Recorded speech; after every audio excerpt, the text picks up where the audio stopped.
మన పొరుగున ఉన్న పాకిస్తాన్ ఆర్థిక వ్యవస్థ గురించి యావత్ ప్రపంచానికి తెలిసిందే. అవినీతిలో అగ్రస్థానంలో ఉంది.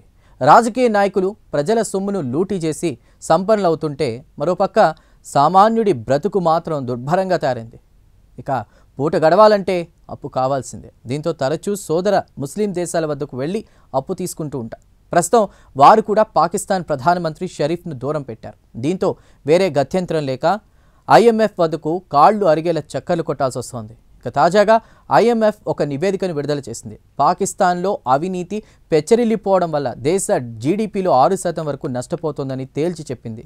ఇక పరిస్థితులు గాడిన పడాలంటే రాజకీయ దృఢ సంకల్పం కలిగి ఉండాలని సూచించింది. IMF తాజా నివేదిక గురించి ప్రత్యేక కథనంలో మరింత సమాచారాన్ని తెలుసుకుందాం.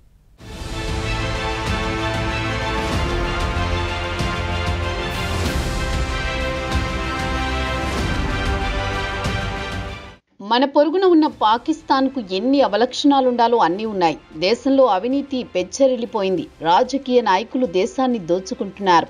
దేశ సంపదను విదేశాలకు తరలించారు. అక్కడే పెద్ద ఎత్తున ఆస్తులు పోగేసుకుంటున్నారు. దీంతో దేశం దివాలా తీయడానికి సిద్ధంగా ఉంది. పాకిస్తాన్ సెంట్రల్ బ్యాంకు వద్ద డబ్బు లేదు. దీంతో విదేశాల నుంచి అప్పులు తీసుకువచ్చి కాలం గడిపేది. ఇక వారు కూడా పాక్ ప్రధాని షెహబాజ్ షరీఫ్కు తాము అప్పులు ఇవ్వలేమని తేల్చి చెప్పడంతో IMF వద్దకు అప్పు కోసం క్యూ కట్టారు. కేవలం బిలియన్ లేదా $2 బిలియన్ కోసం కూడా IMF వద్దకు వెళ్లడం అంటే ప్రపంచ దేశాల ముందు ఎంతో అవమానం. తాజాగా IMF పాకిస్తాన్లో అవినీతి గురించి ఒక నివేదిక విడుదల చేసింది. దేశంలో విశృంఖలంగా పెరిగిపోయిన అవినీతి కారణంగా పాక్ GDPలో 6% వరకు నష్టపోవాల్సి వస్తోందని నివేదికలో వివరించింది.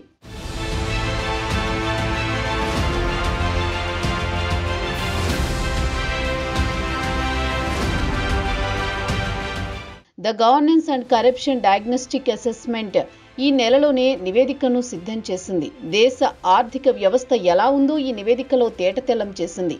ప్రభుత్వ ఆస్తులను కాపాడడంతో పాటు చట్టాలను కాపాడడంలో ప్రభుత్వం ఘోరంగా విఫలమైందని నివేదికలో వివరించింది. 186 పేజీల నివేదికలో పాకిస్తాన్లో అవినీతి పాతుకుపోయిందని, ప్రజలకు ప్రభుత్వంపై నమ్మకం పోయిందని, దీని ప్రభావం దేశ ఆర్థిక వ్యవస్థపై పడుతుందని నివేదికలో పేర్కొంది. వెంటనే ప్రభుత్వం దిద్దుబాటు చర్యలకు నడుం బిగించాలని, దేశంలోని సంపన్నులకు బాగా పలుకుబడిన వారికి ప్రత్యేకంగా ఇచ్చే రాయితీలకు స్వస్తి పలకాలని, లేదంటే దేశం ఆర్థికంగా ఇబ్బందులు ఎదుర్కోవాల్సి వస్తుందని హెచ్చరించింది. దేశంలో అవినీతి ప్రభుత్వంలోని అన్ని విభాగాలకు విస్తరించిందని వివరించింది.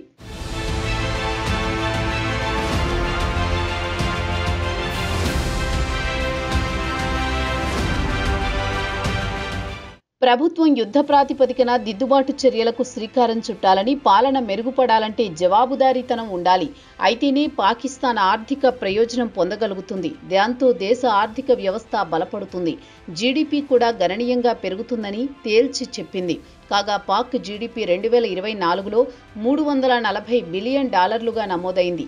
ఇక ప్రభుత్వం ఆర్థిక పరమైన సంస్కరణలకు శ్రీకారం చుడితే IMF అంచనా ప్రకారం వచ్చే 5 ఏళ్లలో దేశ GDP 5 నుంచి 6.5% వృద్ధి చెందే అవకాశం ఉందని అంచనా వేసింది. అయితే ఆక్స్ఫర్డ్ యూనివర్సిటీకి చెందిన ప్రొఫెసర్ స్టీఫాన్ డెర్కాన్ను పాక్ ప్రభుత్వం ఆర్థిక సలహాదారుగా నియమించుకుంది. ఇక డెర్కాన్ కూడా పాక్లో అవినీతి కేసుల్లో జవాబుదారీతనం లేకపోవడంతో దేశ ఆర్థిక వ్యవస్థ దెబ్బతింటోందని తాను అంగీకరిస్తున్నానని అన్నారు. చట్టాలను అమలు చేయకపోవడం వల్ల దాని ప్రభావం దేశ ఆర్థిక వ్యవస్థపై కనిపిస్తోందన్నారు స్టీఫాన్.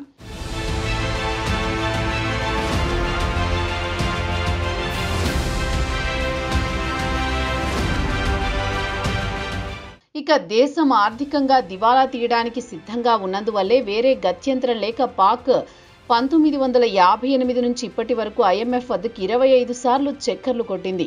తరచూ IMF చుట్టూ తిరిగి రుణాల కోసం వేడుకోవాల్సి వస్తోంది. అధికారంలోకి వచ్చిన ప్రతి ప్రభుత్వం IMF తలుపు తట్టినవే. పాకిస్తాన్లో పౌర ప్రభుత్వం ఉన్నా, మిలిటరీ పాలనలో ఉన్నా IMF గడప ఎక్కాల్సిందే. ప్రస్తుతం ప్రధాని షెహబాజ్ షరీఫ్ కూడా రుణం కోసం IMF చుట్టూ చెప్పులరిగేలా తిరుగుతున్నారు.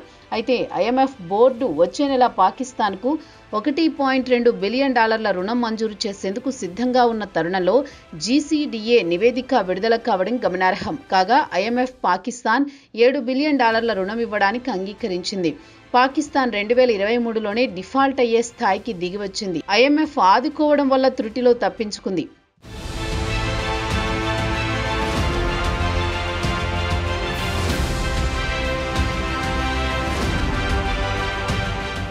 ఇక పాకిస్తాన్ గ్లోబల్ గవర్నెన్స్ జాబితాలో చివర్లో నిలిచింది. 2015 నుంచి 2024 వరకు చూస్తే అవినీతి నిర్మూలించడంలో ప్రభుత్వం ఘోరంగా విఫలమైందని తెలుస్తోంది.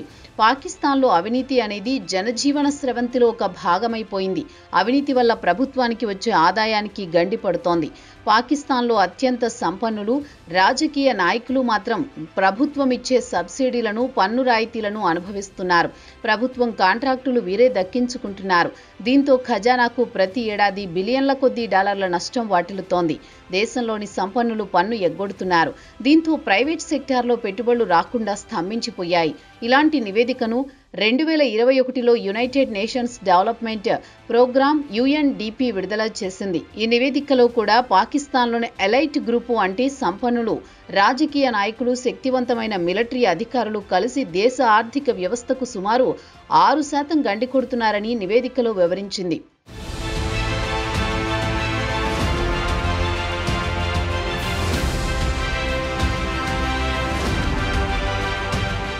పాకిస్తాన్కు చెందిన అత్యంత సంపన్నులు, శక్తివంతమైన వారు, రాజకీయాలతో సంబంధాలున్న వారికి అన్ని వస్తువులు లభిస్తున్నాయి. అత్యంత విలువైన భూముల నుంచి, రుణాల నుంచి, టారిఫ్ల నుంచి, నియంత్రణ సంస్థల నిబంధనల నుంచి వీరికి అన్ని మినహాయింపులు ఉంటున్నాయి.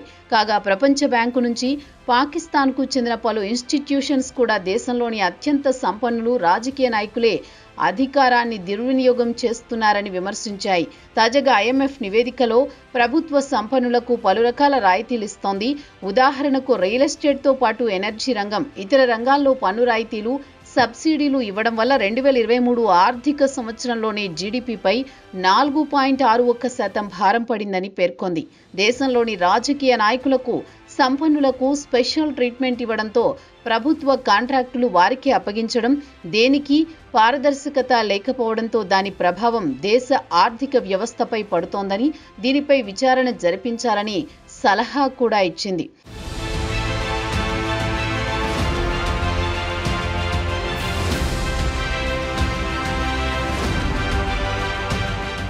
ఇక పాకిస్తాన్లో న్యాయ వ్యవస్థ కూడా అంతంత మాత్రంగానే ఉంది. ఇప్పటికీ సుమారు 20 లక్షల కేసులు పెండింగ్లో ఉన్నాయి. సుప్రీంకోర్టు పెండింగ్ కేసుల విషయానికొస్తే ప్రతి ఏడాది 7% చొప్పున పెరుగుతూ పోతున్నాయి. అయితే గుడ్డిలో మెల్ల మాదిరిగా అవినీతి రూపుమాపడానికి కొన్ని చర్యలు తీసుకుంది. నేషనల్ అకౌంటబిలిటీ బ్యూరో లేదా NAB, ఫెడరల్ ఇన్వెస్టిగేషన్ ఏజెన్సీ అనే 2 సంస్థలను ఏర్పాటు చేసి అవినీతిపై విచారణ చేపడుతున్నాయి. తాజాగా GCDA నివేదికలో NABను ప్రభుత్వం తమ కక్ష సాధింపునకు మాత్రమే వినియోగించుకుందని ఆరోపణలు వస్తున్నాయని పేర్కొంది. దీంతో ప్రజల్లో NAB పట్ల నమ్మకం తగ్గింది. ప్రతిపక్ష పార్టీ నాయకులను అవినీతి కేసుల్లో ఇరికించి భయానక వాతావరణాన్ని సృష్టించేందుకు NAB తెరపైకి తెచ్చిందన్న అపవాదును ప్రభుత్వం మూటగట్టుకుంది. ఇక NAB మాత్రం జనవరి 2023 నుంచి డిసెంబర్ 2024 వరకు సుమారు $17 బిలియన్ ఆస్తులను జప్తు చేశామని చెబుతున్నా శిక్షలు మాత్రం పెద్దగా ఎవరికీ పడలేదు. IMF తాజా నివేదికలో పాక్ ప్రభుత్వం తీరుపై ఘాటుగా స్పందించింది. వెంటనే దిద్దుబాటు చర్యలకు పాల్పడకపోతే త్వరలోనే దివాలా తీయడానికి సిద్ధంగా ఉండాల్సి వస్తుందని హెచ్చరించింది. మరి అధికారంలో ఉన్న షరీఫ్ ప్రభుత్వం దిద్దుబాటు చర్యలు తీసుకోవడం అనుమానమే అని అంటున్నారు పాక్ రాజకీయ పరిశీలకులు. ఇక IMF నివేదికపై షరీఫ్ ప్రభుత్వం ఎలా స్పందిస్తుందో వేచి చూడాల్సిందే.